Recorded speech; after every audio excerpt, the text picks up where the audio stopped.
Hello dear students. मैं Jyoti Saxena, MS college Bikaner से। Students, हम डिस्कस कर रहे थे नगरीय स्थानीय संस्थाओं का कार्मिक प्रशासन किस प्रकार से चलता है या कैसे होता है। इसमें हमने उनके पदों का वर्गीकरण किया था।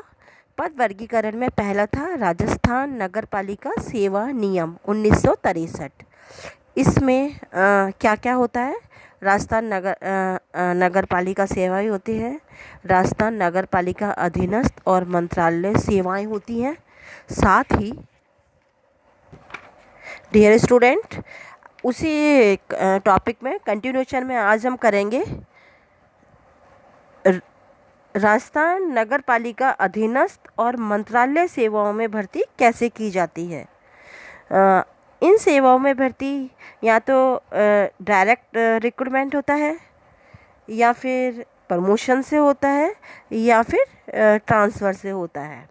अगर हम बात करते हैं डायरेक्ट रिक्रूटमेंट या प्रत्यक्ष रीति से भर्ती कैसे होती है, तो इस भर्ती के लिए एक आयोग होता है। उस आयोग में अध्यक्ष होता है जिसे खंडीय आयुक्त जो नगर निगम के मामलों की अध्यक्षता करता है वो होता है। इसमें सदस्य होते हैं। एक सदस्य जिलाधीश का रिप्रेजेंटेटिव होता है जो एसडीएम स्तर के नीचे का, एडीएम स्तर के नीचे का नहीं हो सकता। सदस्य सचिव होते हैं। अधिशासी अधिकारी इसका सदस्य सचिव होता है।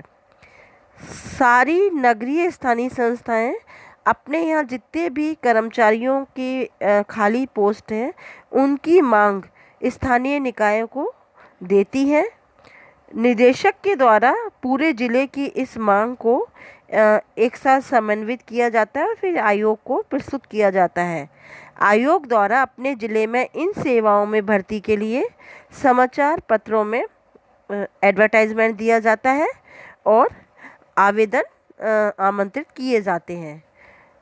एक निश्चित तिथि के बाद आयोग आवेदनों की जांच करके जो योग्य कैंडिडेट हैं उनकी योग्यता को जांचने के लिए रिटन एग्ज़ाम और फिर ओरल एग्ज़ाम आयोजित करवाता है।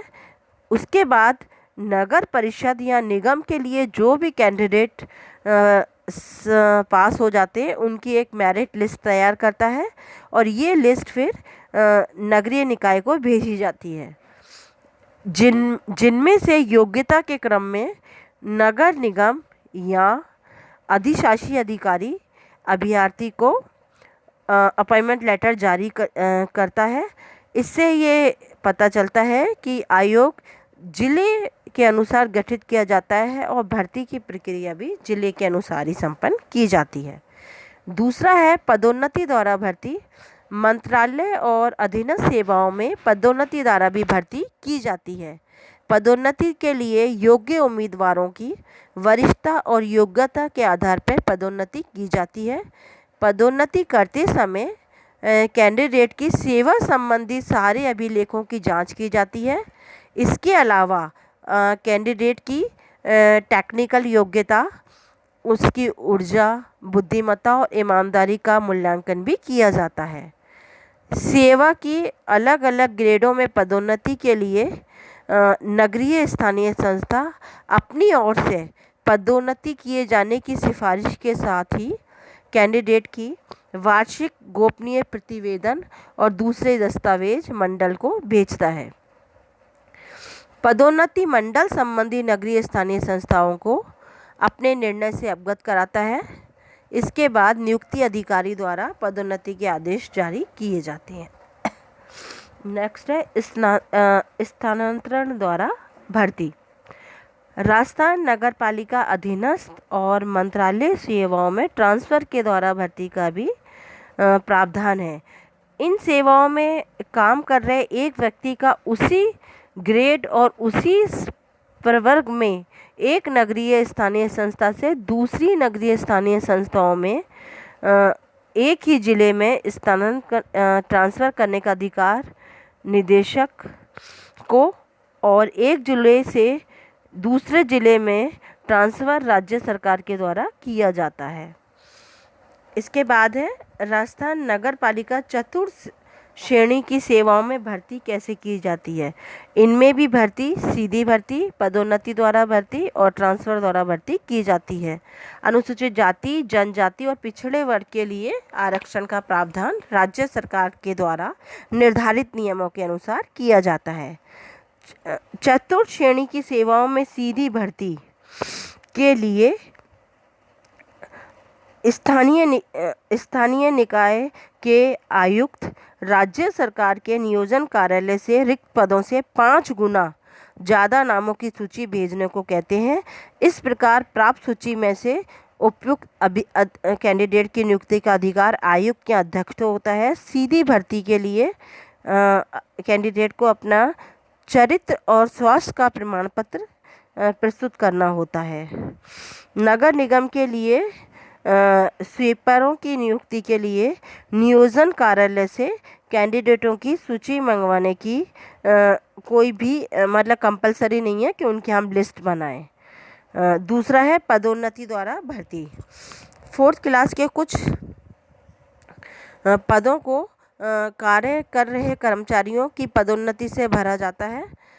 यह कार्यालय जमादार और दफ्तरी के 100% पर पदोन्नति से भरे जाते हैं। ये पद है चपरासी, साइकिल सवार, चौकीदार, पानी वाला, पुस्तकालय अनुचर, चाबी वाला आदि।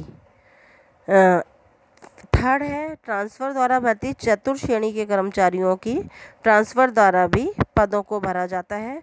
आवश्यक होने पर एक नगरीय स्थानीय निकायों संस्था से दूसरी नगरीय संस्था में कर्मचारियों का ट्रांसफ़र किया जा सकता है। इन स्थानीय कर्मचारियों का प्रशिक्षण केंद्र सरकार ने 1963 में नसरुद्दीन समिति ने जो केंद्र सरकार ने नियुक्त की थी, इसने नगर पालिका के कर्मचारियों के प्रशिक्षण करने के लिए कुछ सुझाव दिए हैं। केंद्रीय स्तर पर एक केंद्रीय प्रशिक्षण संस्था होनी चाहिए। राज्यों में भी प्रशिक्षण केंद्र होनी चाहिए। आर्थिक कठिनाई यदि आए तो एक से अधिक राज्य सरकार मिलकर ऐसे प्रशिक्षण केंद्र बनाएं। प्रशिक्षण संस्थाएं लोक सेवकों और जनप्रतिनिधियों दोनों को प्रशिक्षित करें। तकनीकी अधिकारियों के लिए विशेष प्रशिक्षण कार्यक्रम चलाए जाएं। प्रशिक्षकों को प्रशिक्षित करने का प्रयास किया जाए। इसके अलावा नूरुद्दीन समिति ने यह भी कहा है कि एक केंद्रीय पुस्तकालय की स्थापना की जाए। 1966 में ग्रामीण नगरीय संबंध समिति ने नूरुद्दीन समिति की सिफारिशों के लिए सहमति जताई है और ये कहा है कि प्रशासनिक जटिलताओं को जानने के लिए पार्षदों को प्रशिक्षित किया जाए। नगरीय समस्याओं को ठीक तरीके से समाधान करने के लिए और नगरीय स्थानीय संस्थाओं पर शोध के लिए विश्वविद्यालयों को प्रोत्साहित करने के साथ साथ वित्तीय अनुदान भी दिया जाए। साथ ही 1968 में एक नगर प्रशासन प्रशिक्षण शोध केंद्र की स्थापना की। इस समय इस केंद्र को national institute of urban affairs के नाम से जाना जाता है। वर्तमान में यह संस्थान भारतीय लोक प्रशासन संस्थान के एक हिस्से के रूप में काम करता है और दिल्ली में है। यह नगरीय स्थानीय संस्थाओं के उच्च अधिकारियों को प्रशिक्षण देता है। साथ ही संस्थाओं के विभिन्न पहलुओं पर शोध का काम करता है। इसके अलावा विभिन्न विषयों पर पत्रिकाएं और पुस्तकों का प्रकाशन करता है। सम्मेलन और संगोष्ठियों का आयोजन करता है। नगरीय स्थानीय प्रशासन के मामलों में केंद्र और राज्य सरकार और स्थानीय सरकार को परामर्श केंद्र के रूप में काम करता है। नगरीय स्थानीय प्रशासन से संबंधित सूचना सामग्री और आंकड़े इकट्ठे करने का काम भी करता है। केंद्रीय स्वास्थ्य और परिवार कल्याण मंत्रालय ने 1968 में नगरीय स्थानीय प्रशासन पर शोध का काम करने और प्रशिक्षण के उद्देश्य से कलकत्ता, मुंबई, हैदराबाद और लखनऊ में प्रादेशिक केंद्रों की स्थापना की है। यह प्रादेशिक केंद्र स्वतंत्र रूप से एक दूसरे के सहयोग करते हुए नगरीय स्थानीय प्रशासन पर शोध करते हैं, प्रशिक्षण प्रदान करते हैं, अध्ययन और अध्यापन करने के साथ साथ पत्र पत्रिकाएं पुस्तकों के रूप में साहित्य प्रकाशित करते हैं। वर्तमान में यह प्रादेशिक केंद्र national institute of urban affairs के अलावा राष्ट्रीय स्तर पर कुछ संस्थाओं से जुड़े हैं। वो संस्था है स्थानीय स्वशासन की अखिल भारतीय संस्था मुंबई।